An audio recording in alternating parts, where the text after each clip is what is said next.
নমস্কার বন্ধুরা, এক্সপ্লোরার মিনাল ইউটিউব চ্যানেলে আপনাদের সুস্বাগতম।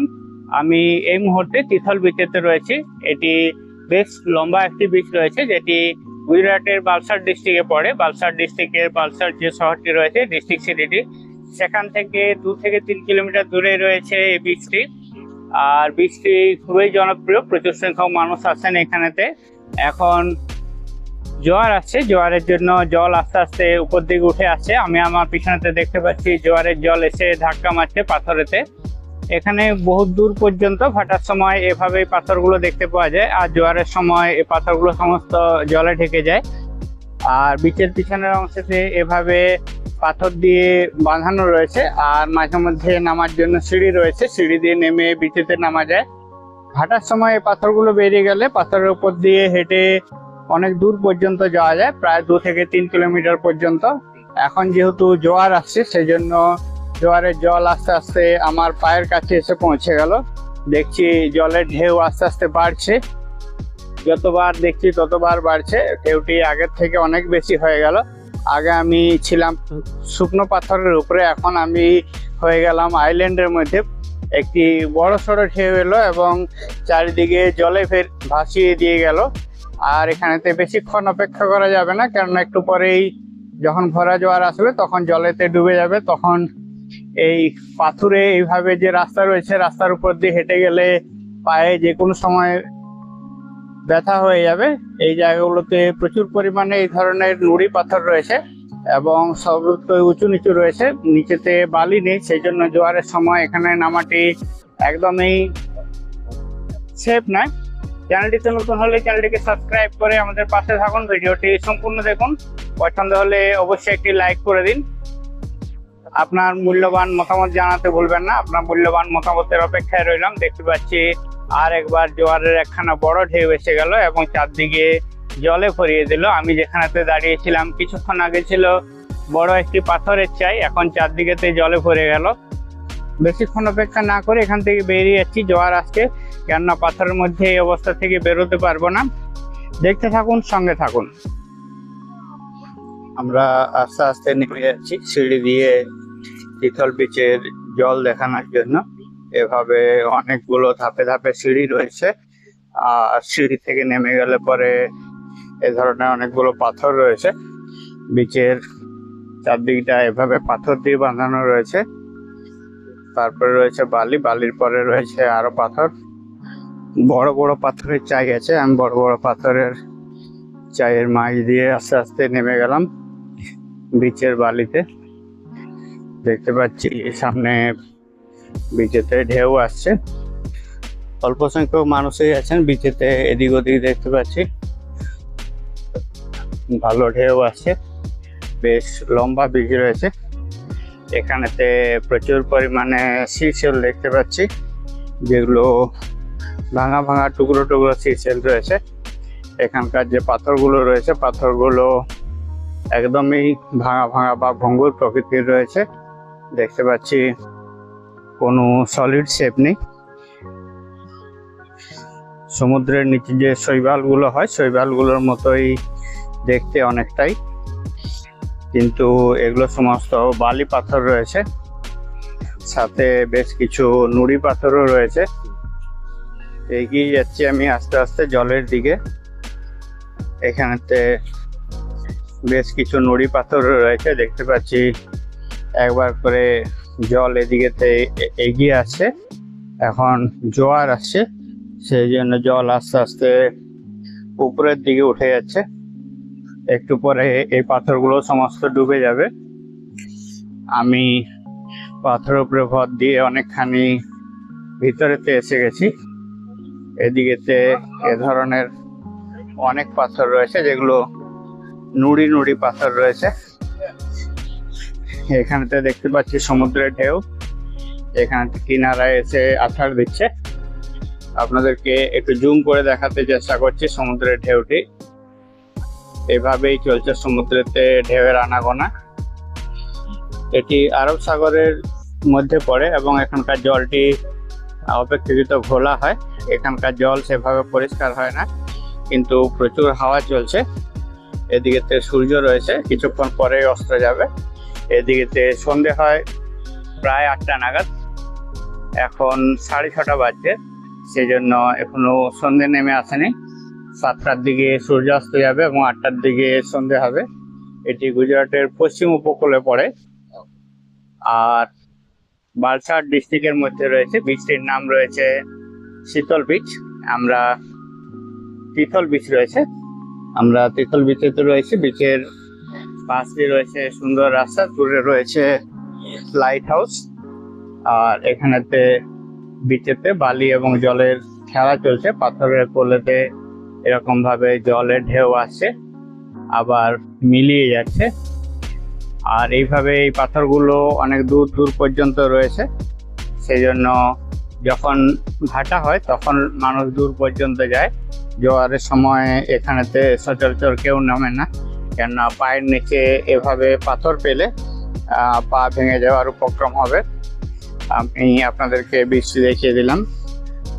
বালসাড ডিস্ট্রিক্টটি গুজরাটের দক্ষিণ প্রান্তে পড়ে। দক্ষিণ প্রান্তের মধ্যে এটি পশ্চিম পাড় রয়েছে, যেখানেতে আরব সাগর এখানেতে এসে মিশেছে।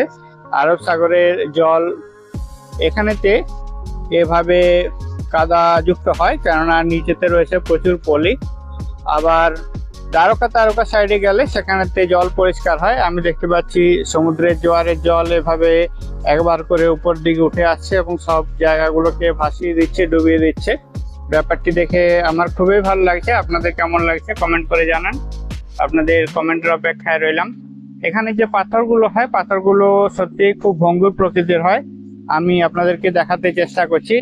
এই ধরনের পাথর হয়, যেন মনে হচ্ছে যেন সমুদ্রের নিচে যে শৈবাল থাকে সেই শৈবালগুলো এখানেতে এভাবে অনেক সেল থাকে। সেলগুলো অনেক ক্ষেত্রে জ্যান্ত হয়। এখানেতে একটি সেল পেলাম যেটি মৃত সেল রয়েছে। এখানেতে দেখতে পাচ্ছি পাথরের খাঁজেতে আরেকটি সেল রয়েছে, এটি জ্যান্ত সেল রয়েছে, সেজন্য এটিকে তুললাম না।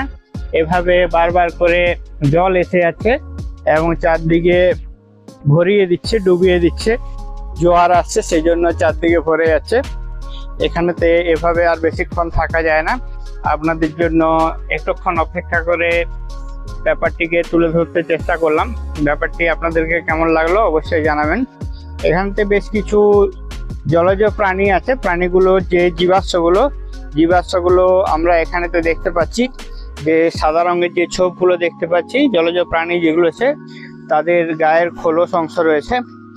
এখানেতে শামুক, ঝিনুক এই ধরনের অনেক প্রাণী রয়েছে, যেগুলো সমস্ত জলের মধ্যে থাকে। জোয়ার আস্তে আস্তে বাড়ছে, এই জায়গাগুলোতে সমস্ত শুকনো ছিল, এসে জলে পড়ে গেল, সেই জন্য আমি এখান থেকে বেরিয়েছি। দেখতে থাকুন, সঙ্গে থাকুন।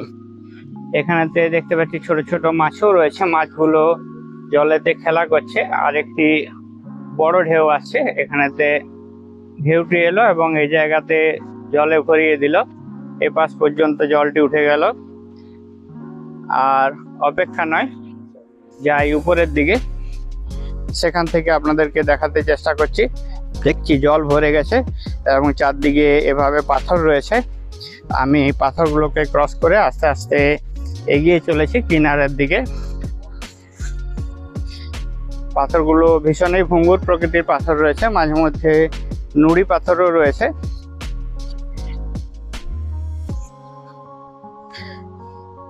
আমি পাথরগুলোকে ক্রস করে পৌঁছে গেলাম এখানেতে বালির মধ্যে। এরপরেতে কালো বালি রয়েছে, আর ওপারেতে রয়েছে বড় বড় স্টোন। এ পাশেতে এভাবে লম্বা বৃষ্টি রয়েছে, বিচে দূর দূর পর্যন্ত অনেক মানুষজনকে দেখতে পাচ্ছি। এটি পশ্চিম দিক, এখানেতে সূর্য অস্ত যাচ্ছে। আর এখানে তো বেশ কিছু মানুষ দাঁড়িয়ে রয়েছেন, অনেক মানুষ এসে পড়েছেন, অনেক মানুষ আসছেন। জোয়ারের সময় বেশিরভাগ মানুষ আসেন, ভাটার সময় মানুষ সচরাচর আসেন না, কেননা ভিতরের দিকের অংশেতে রয়েছে শুধু পাথর আর পাথর। ওই পাথরের মধ্যে হেঁটে যাওয়াটিও একটি দুষ্কর কর্ম রয়েছে।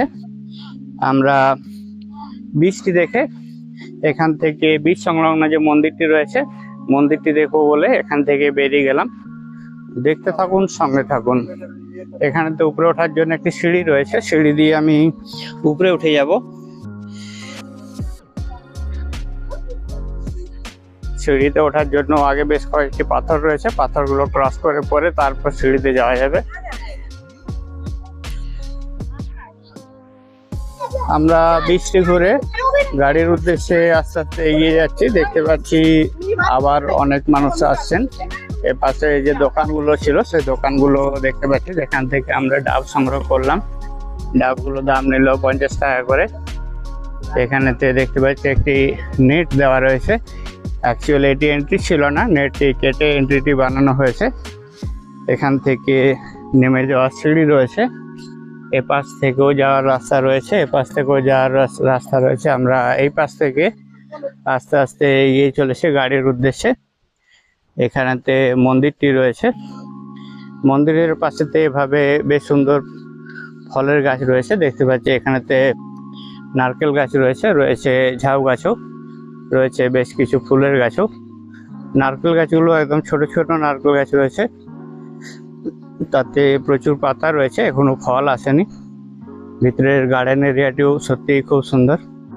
এখানেতে একটি নারকেল গাছ দেখতে পাচ্ছি যাতে ফল এসে গেছে, ছোট ছোট ফল রয়েছে, এখনো বড় হয়নি সেভাবে। এর পাশেতে বীজ রয়েছে, বীজের পাশেতে বেশ কিছু কাঁটা জাতীয় গাছ রয়েছে এবং একটি পাঁচিল দেওয়া রয়েছে। সামনেতে হাঁটার জন্য এই ধরনের প্রশস্ত রাস্তা রয়েছে, যেটিতে টালি বসানো আছে। আর বাঁ দিকে মন্দির সংলগ্ন যে গার্ডেনটি আছে সেই গার্ডেনটি দেখতে পাচ্ছি আমরা। এখানেতে বেশ কিছু ফলের গাছও রয়েছে, রয়েছে চিকুর গাছ এবং নারকেল গাছ। মন্দিরের রাস্তাটি সত্যি খুব সুন্দর এবং সাজানো গোছানো। মন্দিরের গার্ডেন এরিয়াটিও সত্যি খুব সুন্দর। আমরা মন্দিরটি আগেই ঘুরে এসেছি, সেই জন্য আর মন্দিরের ভিতরে ঢুকলাম না। আমরা একটি স্বামীনারায়ণ মন্দিরে যাব, বালসার স্বামীনারায়ণ মন্দির, সেই জন্য আমরা গাড়ির উদ্দেশ্যে চলছি। এখানেতে দেখতে পাচ্ছি বেশ কিছু করবরি গাছ আছে, করবরি গাছগুলোতে ফুল ফুটেছে, ঝড়েতে গাছটিকে ফেলে দিয়েছে।